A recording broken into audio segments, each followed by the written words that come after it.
Right, good afternoon, everybody. Obviously, everyone's had lunch and getting to a point where you're flagging, so we put a certification body in front of you just to obviously help you sleep. So my job obviously is partly to try and keep everyone awake and engaged. So I'm going to talk a little bit about what you actually have to do. So hopefully this morning you've seen the value of palm, both as an ingredient in products and as environmentally positive crop in its growing regions. So we are hopefully going along that path where engaging and continuing to use palm oil is a positive, providing it's grown sustainably. And what we're going to talk about now, very briefly, is what does that actually mean to you? How would you go about doing that as individual organisations? So that's me, and BM TRADA certification body. Probably don't need to do anything more on that. You can look us up on the internet if you're really interested. And that is the RSPO trademark. It's a very good question this morning about how do I know if products have sustainable palm oil in them. And we will talk about this during this presentation. It's an area where there is hopefully some change going on, as Judith alluded to earlier. So we have a document, as I'm sure every single person in this room has some form of certification for something, probably lots of them, and you probably are maybe subjected to is not the right word, but you have lots of audits already. So you'll understand within the standard there are set criteria in the RSPO supply chain certification standard, which is what we're talking about today. I'm not going to talk about the P&C because if I was a betting man, I'd put a fair bit of money on none of you actually having palm oil plantations here in the UK. You wouldn't be making a lot of money if you did. So we're going to talk about the supply chain. So there are some general requirements which you can see on the screen here. I'm not going to read that out to you because I'm guessing you can all read. So the information is up there, and the standard is free to download from the RSPO website anyway, so it's an easy thing to get hold of. And then on top of those requirements, we have a number of modules. So Judith mentioned earlier, and we'll talk a little bit again about the three sort of criteria for controlling palm, whether it's identity preserved, segregated, or mass balance. There are also criteria specifically for mills, which I'm not going to go into because, again, there are no mills in the room. And then there's certification for multi-site and for group scheme, which Judith just mentioned. We're looking at putting in place for TUCO to make those of you who want to get involved with sustainable palm oil, your job just a little bit easier. So we're going to go through those, and I think there's a question and answer session later.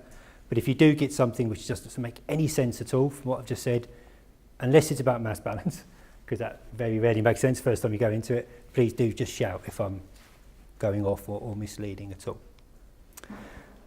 So we have a number of different control methods for certified sustainable palm oil. Identity preserved is the one which you just don't really see because of the cost that's involved in it. What that means is you can trace the palm oil back to a single mill and therefore its associated certified supply base. The problem with this is logistics more than anything, is getting that smallish amount of palm oil through a refinery onto a boat over here and into your product. So it doesn't happen very much.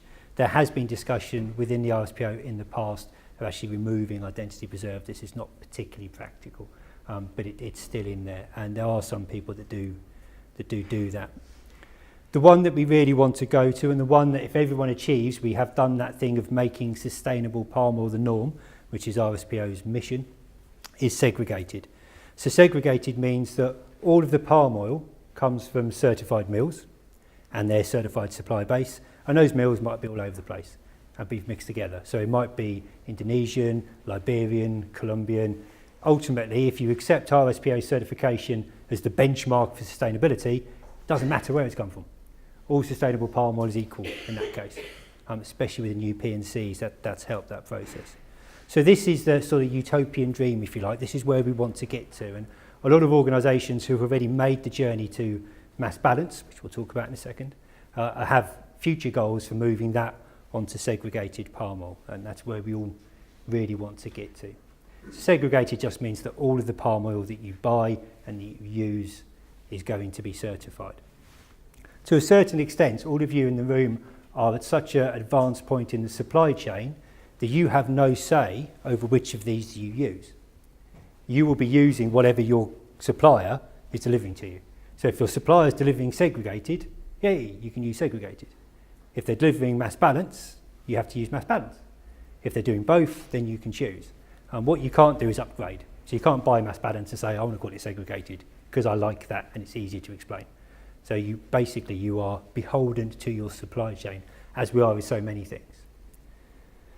That also means mass balance is probably easier for most of you than it is for, say, somebody like a refiner who's running a mass balance system. It gets them I've seen the spreadsheets. They're not fun things to audit. It is an accounting system for palm oil, in effect.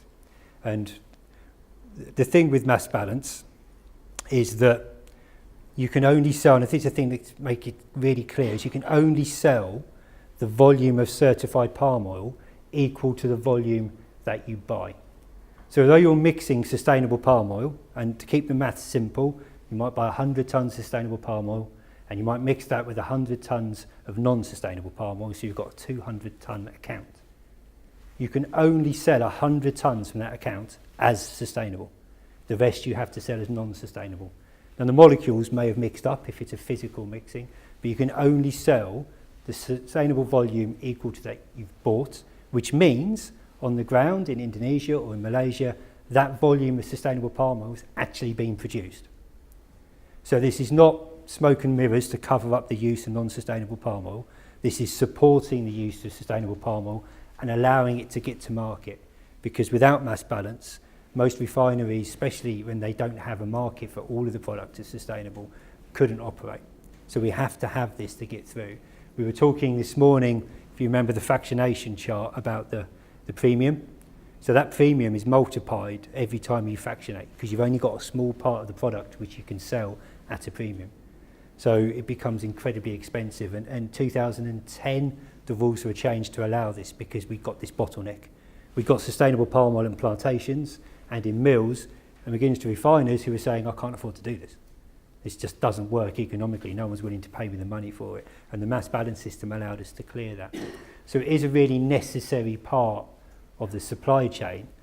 It is difficult to communicate. And we'll come back to that statement about difficult to communicate shortly in this presentation. I hope. I do have to admit that I wrote this presentation a couple of weeks ago and I haven't looked at it since. So we're both on a journey together to see what comes up on the screen behind me. So identity preserved, just to clarify, it goes back to a single certified supply base. Not actually necessary, but that's there if you needed to do it and you were able to afford it. We then go into the segregated supply chain, where as you can see we've got several mills. They're all feeding into the one supply chain. It's all certified, so we're happy. It's all good. We've then got the mass balance system, and this is where you've got that horrible black bit coming in there with the conventional palm oil. People have a lot of different phrases for non-certified palm oil. My favourite I heard was classic. It's classic palm oil. Which actually makes it sound even better. I like the classic stuff. I don't want this certified stuff. The thing to point out with palm oil is it's a plant. And I've never met an evil plant. I've got some grass at home, which I have my doubts about, but most plants are just plants. It's not the plant that's the problem, it's how we grow it, how we cultivate it, what we do with it. As with most of the things, it's us that is the problem. So having non-certified palm oil, whether it's come through smallholders or organisations that are working towards it, is not in it and of itself a bad thing. And as I can say, it's an accounting system. I'm not going to go into these because this is where people tend to start going cross-eyed and hyperventilating when we go into these. You don't need to know these unless you need to know them, and then we can go through it with you in more detail. There are different ways of doing it: a continuous accounting system, fixed inventory periods. In effect, what it means is whether you have the ability to take your account into an overdraft situation for a small period of time. In most cases, you can't do that. There is one system where you could. It's not massively important for you guys. So, group certification is what we're going to talk about a little bit more. And the first thing I just want to talk about briefly is what does it actually mean for a site that wants to have and sell certified sustainable palm oil? Well, the two things to say is it's incredibly complicated and it's really hard to do. And then the third thing to say is the first 2 points were not true. It is actually probably what you're doing already. So to buy certified sustainable palm oil, you need to find a supplier who is certified to sell you certified sustainable palm oil. That's very, very easy because you do that on the RSPO website. You go onto there, you look in the certification, you type in the company name. If they're certified, they'll come up and you can see a copy of their certificate. And that will tell you what they're certified to sell and what control method, segregated or mass balance. So that bit's really easy to do. And the standard says you need to do that once a year. Yeah, so it's not a massively onerous job. I will caveat that by saying you need to be responsible for the risk of only checking a supplier's credentials once a year. If you're absolutely convinced someone like AAK are not going to get rid of their certification, so you're absolutely convinced that they're going to be certified in a year's time, when you go to check, then once a year is enough. If you're not sure, you may want to check more frequently. It's up to you. To comply with the standard, you just have to do it once a year. So that bit, relatively straightforward. You then have to ask your supplier for sustainable palm oil. So you have that in your technical specs typically, which is where you have a document which can't be changed. This is what the product is going to look like. It's what it's going to consist of and what it's going to do. So if in there it says sustainable palm oil, mass balance or segregated, that can't be varied from. So you've got that in there. You can do it on purchase documents if you want. You can put it on every purchase order if you want. It just has to be communicated somewhere. So again, you found a supplier for something, you've asked them to supply you. So that's not an unusual business practice. The next thing you do is when you arrive at your site, you make sure it is what you're expecting, which is something you would probably be doing anyway. If you're having something delivered that's supposed to be refrigerated, you'd be checking what temperature has it been at. You know, is it in keeping with what I've ordered? So you'll look to there and say, does it have a sustainable claim? Which typically will maybe on the delivery documentation, maybe on invoicing, depending on how they communicate with you. But has this met the requirements? Certificate of conformity is quite a good place for this to be done because it confirms it complies with the technical spec, which we've already discussed. So then you've got the product in, you then store it. And you store it in such a manner that it's identifiable and you can use it when you need to use it. Again, something that you will be doing every single day anyway. And then once you've used it in your product, you then communicate to your customers. So you tell them what you've done. This product contains certified sustainable palm oil and it's mass balance or it's segregated. And you may want to put that on websites, you may want to put that on product packaging, and we'll address that again in a moment. But however you want to do it, you do it in good accordance with the rules. And that's basically it. That's what a site has to do. So hopefully, if I say, does anyone think that's really difficult? No one's going to go, does anyone think that's really difficult? Brilliant. It is not a difficult certification. It is not a certification, we do loads of certifications, as you could imagine. It's not one that is necessarily going to make you the best supplier in the world. It's not going to improve your processes like ISO 9001 does. It's not going to keep you, bless you, it's not going to keep your staff safe like ISO 45001 does. What it is going to do is it's going to allow you to fulfill customer requirements and allow you to continue to have those customers. So it's very important from that point of view. It's not massively difficult to go through. When you have group certification, what that means is loads of individual organisations get together and act like one big company, where you have one central office that's overall responsibility, in this case TUCO, and then all the participating sites, in this case you guys. The beauty from your point of view is you don't get to see us quite as often. I'm not sure that's a good thing from my point of view. I think we're quite nice. But we have a sampling system where we don't need to visit every site because internal audits are done by TUCO. So that means the cost of certification is actually shared amongst all of the organisation and is therefore lower. Equally, RSPO membership is done at the central office and therefore it's shared amongst all the organisations and thereby lower. So it makes it a lower cost version. As you will see, there are some requirements there towards the bottom for the individual organisation, i.e. TUCO. So what they would need to do is have some scheme documentation. So they would have to have some things put in place to say this is what you'll do. And TUCO may decide that you need to check your supplier certification on the RSPO website every quarter. And if that's what they decide to do, that's what as a group member you would have to do. TUCO will also be responsible for ensuring that training is done. And training only has to be appropriate to the person being trained. So if you've got Sarah on goods in who's checking vehicles coming in, she doesn't need to know how you fractionate palm oil. She doesn't need to know when the RSPO was founded. All she needs to do is, what do I have to do when I check a load in? So it's relatively small, relatively low impact things that have to be done. That training needs to be documented so you can prove it's been done. And that would be audited by TUCO. So it's actually making life slightly easier for those of you that want to go down this route. You have to use a maximum of 500 tonnes of palm oil in order to be eligible for group scheme certification. 500 tonnes of palm is quite a lot for most organisations. What you'll be buying typically is very small ingredients in something that is palm oil. If you're buying bread, it's less than 1% of a loaf of bread will be palm. So when you start working that out, that's a lot of loaves of bread before you start getting to the 500 tonnes. So most organisations will be able to fit within that. If you can't, then you need to have certification on your own, which is an option anyway if you want to have autonomy over how you do things. Every single member is audited by, in this case, TUCO. So they have internal audits which will be done to make sure you're complying with the requirements. And then us as a certification body, we have a sampling system which is laid down in the accreditation requirements that we have to meet. And the individual group members don't have to become members of the RSPO. You might want to, because you might want to get involved with the RSPO. You might decide that actually I want to have a vote at the General Assembly for the RSPO. I want to be involved in this, and therefore we're going to be members. It's entirely up to you, but you don't need it.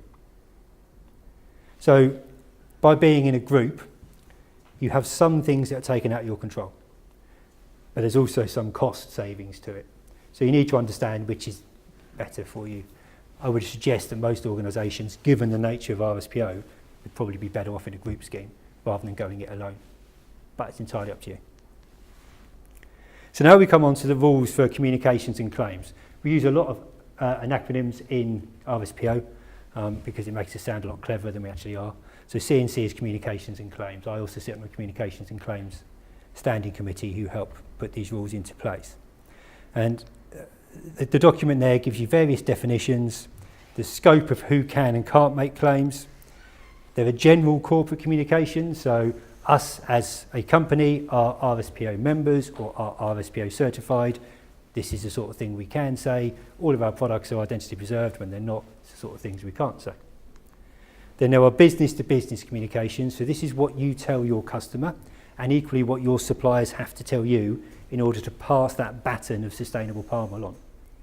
The beauty with a supply chain certification is that you do not have to worry about which mill in which country is involved in your supply chain. You have to worry about what your immediate supplier is doing because they're also audited, their immediate supplier is also audited, and so on. So it makes your life a lot easier, but they have to tell you certain things in order to make sure that you can receive that product, and that's what you need to check. And there's certain things that you have to tell your customers in order for them to take that product as being certified. And that's laid out in the business-to-business communication. And in business-to-consumer, and this is the point I want to pick up on about the use of the, I've heard it referred to rather unkindly as a dead spider. Not sure that's fair. Beach ball, or it's actually a palm frond. This is what should be on pack. Who was it that asked the question this morning about? Okay, brilliant question. Perfectly timely, thank you very much for it. Reminding me to bring this up. This is what should be on pack when you go shopping and you want to go, I want sustainable palm oil. That's what you should be doing. Unfortunately, what you have to do is pick up the product you want, see who's manufacturing it, go onto the website and find out that way if you're doing it. In which case, your kids have gone off down that way. You know, you want to get home because you had a long day. I'm not spending my time in supermarket of choice doing that sort of thing. People like me, and clearly yourself, do that. We go shopping and read all the labels because we don't have a life and have nothing else to do. But most people aren't going to want to live like that. If this is there, it makes life a lot easier for consumer. If it's sustainable palm oil, I'll go. Have anyone heard of fair trade? Yeah, okay. Rainforest Alliance? Yeah, okay. You can see the logos, you see them on pack, it's fair trade. Do we all know what fair trade really means? Possibly. Rainforest Alliance, actually, there's what's going on there? Maybe not, but it's got a frog and it's rainforest, that's got to be good. So people go with it. RSPO needs to be doing the same thing. However, the rules at the moment state that if you want to use this, you also have to communicate which control method you're using. Now, that leads to mass confusion with the consumer. Can you imagine on your packaging trying to communicate what mass balance means? You can have boxes like this with fold-out bits and interactive screens and all sorts of stuff on it. It's just not feasible. So what RSPO said is it's got to have the logo mixed, the word mixed underneath here. What we have now, thanks to Iceland, is a very polarised market. People either want sustainable palm oil or no palm oil. Saying mixed falls somewhere in the middle. So if I've got a choice of French fancies, I don't know why I said French, anyway, French fancies. Sorry, it's thrown me completely. I'm not really that keen on them. Anyway, if I was buying French fancies and one of them says no palm oil and the other one doesn't say anything or says mixed, I'm probably going to go the one that says, I'll probably go the one that says no, because it's easier, I understand that. Mixed, a bit confused. Okay, so what we have done is propose to RSPO that they ditch that requirement and that you just put that on your packet. Mass balance is certified sustainable palm oil. It's one of the control methods that RSPO recognise. So we want to put it on there. Fair trade is mass balance. Rainforest Alliance has mass balance. UTS has mass balance. Doesn't say that on it. We will buy it perfectly happily, so the precedent is out there. It allows us to say this is sustainable, so therefore I'm willing to take that on board. And at point of sale, you have a few seconds to get consumers to make that decision. So we have a couple of very big food manufacturers who have sponsored this through the process, want this to happen so they can start communicating and start fighting back a little bit against this no palm oil nonsense that's going on. And there is a trademark, a little logo that you'll find on some products from Iceland and others which just have an orangutan's face, actually, with the words no palm oil printed on it, with no understanding of whether that's a good thing or a bad thing. But we need something to be able to counter that. So this is the process that we want to go through. So if any of you are already RSPO members, it is likely that this will go for public consultation. So if you have a view, either way, if you think this is a ridiculous idea, equally, put your views in. It's really important that RSPO hear from its membership, hear from the stakeholders what they want. The P&C review was the most wide-ranging stakeholder consultation ever performed by any certification setting organisation. Over 11,000 comments on it. That is brilliant. It's a pain for the person that has to go through them, but it's brilliant because it means everybody has had their say and what we go forward with is broadly supported by the membership base. So if you are members and you do see this, please do come up and say if you support it or if you think it needs changing. There are specific modular requirements around each of those. There is a partial claim rule, which we don't need to go into, and then there are rules for RSPO credits, which Judith touched on earlier. RSPO credits is a way of supporting the growth of sustainable palm oil when you can't actually buy it in your supply chain. It's been absolutely critical to getting RSPO up and running, because going from where we were to fully segregated is too big a step. And we have credits, we have mass balance, which allows us to get to segregated. And then there are rules for the trademark use. The requirements are mandatory, so you have to be aware of this document. So these aren't in the standards, it's a separate document, you need to be aware of it when you're audited. The use of the trademark, this little thing, is voluntary. So you don't have to use that anywhere. The fact that nobody recognises it in the UK is a problem. And the reason no one recognises it, no one uses it. It's a bit of a chicken and egg thing going on. And there was a survey done recently where 5% of people surveyed said they recognised that, but they'd also made up a logo for something that didn't exist, and the same 5% recognised that one as well. So you've kind of got an idea of how well known this is in the marketplace. The only way it's going to get known is if we use it, and the only way we can use it is if we make it easier. That's my view, not necessarily the view of my label.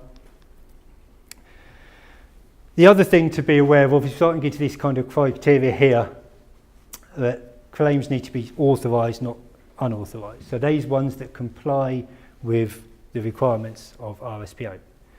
Now this is where we start coming back to no palm oil claims. So if an RSPO member put a claim on a packet saying no palm oil, just those words, no palm oil, there's nothing RSPO can do about that because it's fact. No palm oil in it.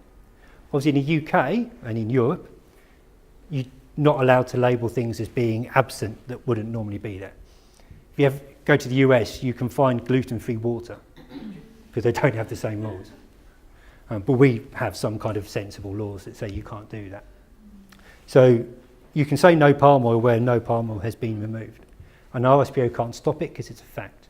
What you couldn't do is put the Iceland sort of trademark on with an orangutan face. If you put something that implies removing palm oil is better for the environment, then that breaks the rules from RSPO and you would be hauled up in front of the judge. Or you'd go for a lengthy complaints procedure.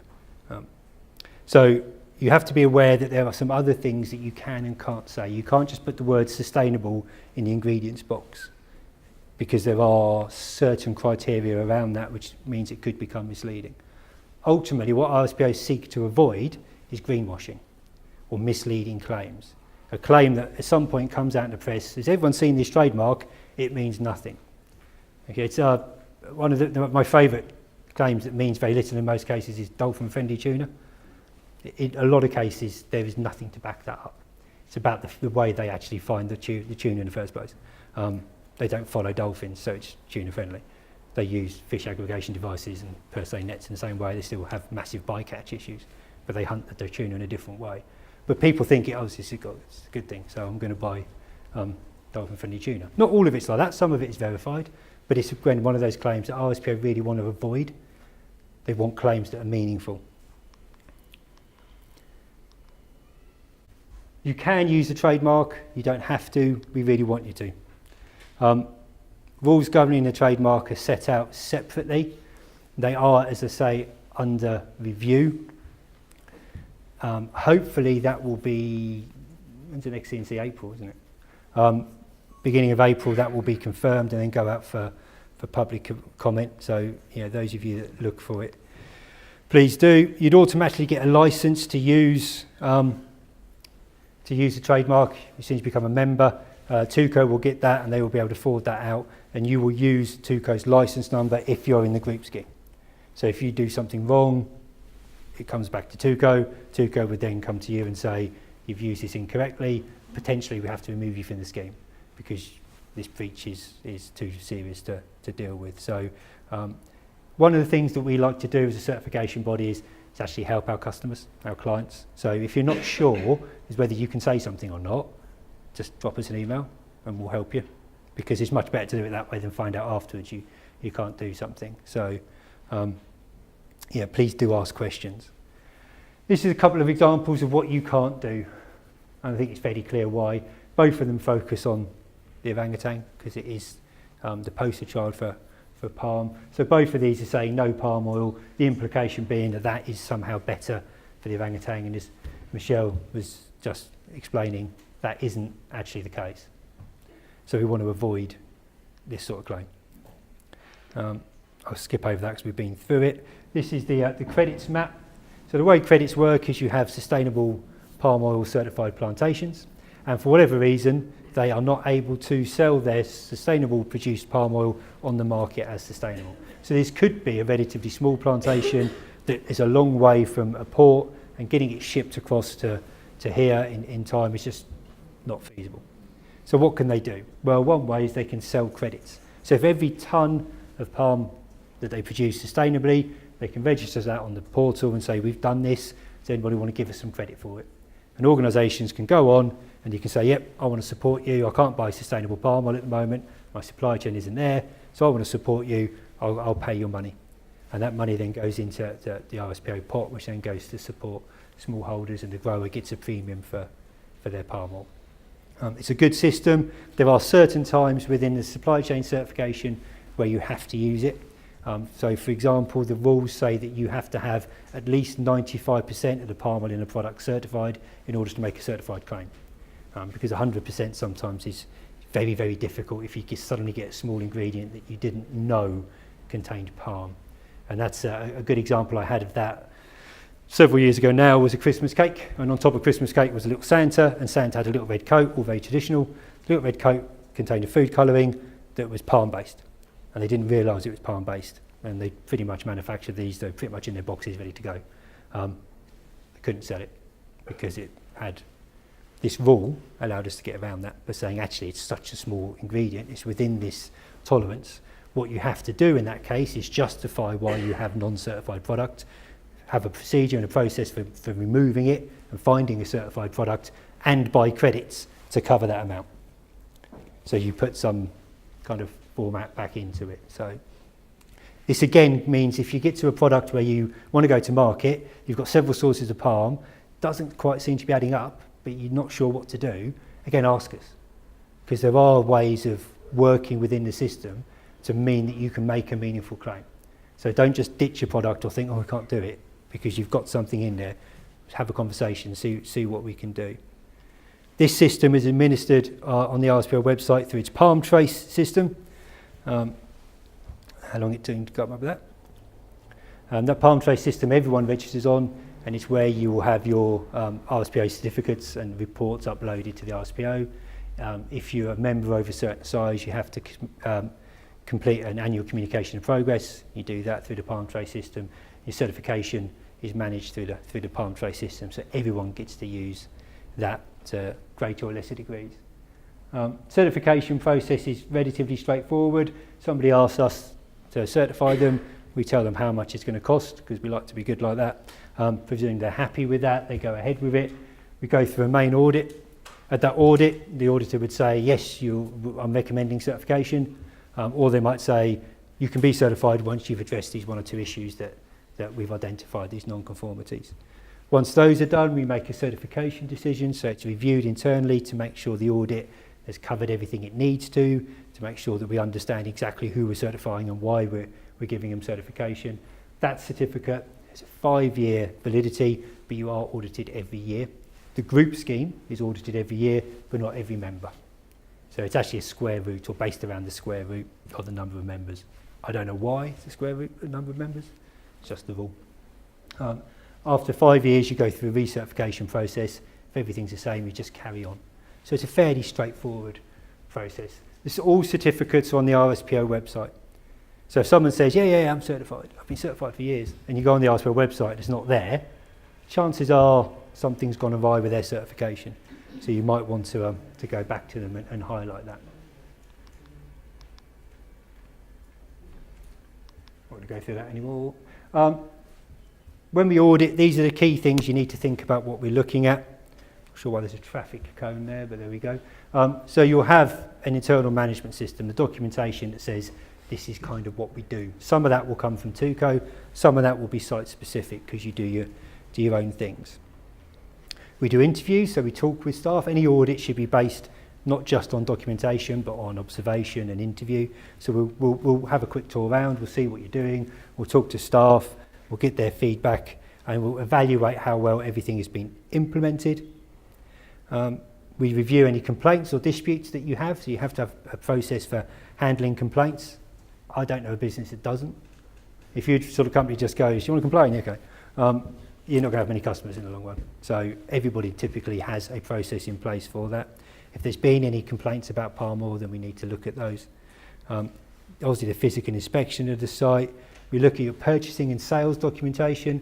And sales is one area where people do sometimes go wrong, because the sales team get all very excited by the fact that you can do certified sustainable palm oil, and they go out and tell the world you have this identity preserved palm oil in everything you do and it's fantastic.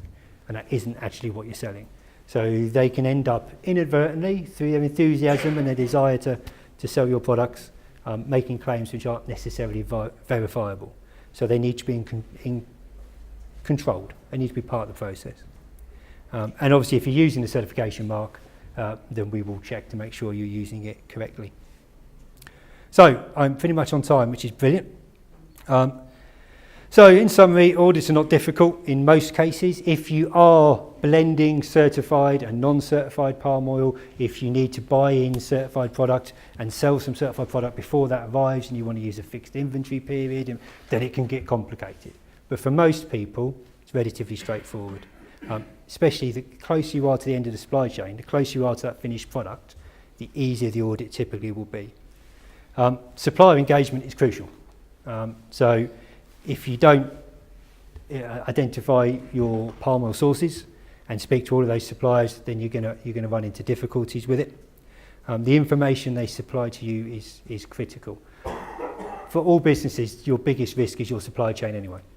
Without your supply chain, you can't operate. So if you're not controlling your supply chain and engaging with your supply chain, you probably want to start doing that anyway, even if it's not just about palm.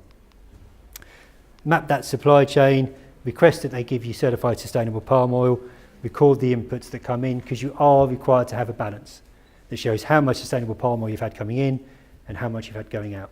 Again, it's pretty easy for most people because you're buying in a product that contains sustainable palm oil, you're putting it into something else, pretty much in the same quantities, and sending it out. So it's not a difficult thing to do. Make sure you control your outputs. If you want informal support, then we are here to do that. Any questions, pick it up and ask. Obviously, we have to draw a line between actually telling you physically what you've actually got to do in detail, because that becomes consultancy and that would be a conflict of interest when we audited you. So we can give you general advice. If you want more formal advice, we can do training courses either at our locations or your locations where we come and talk to your team in detail about what's required. So whatever level of support you feel you need to get through the process, then we can probably offer with you. So that's it. That's my email address up there. Please do take that down, and if you've got any questions, give us a shout, and either myself or one of my team will get back to you. Thank you very much.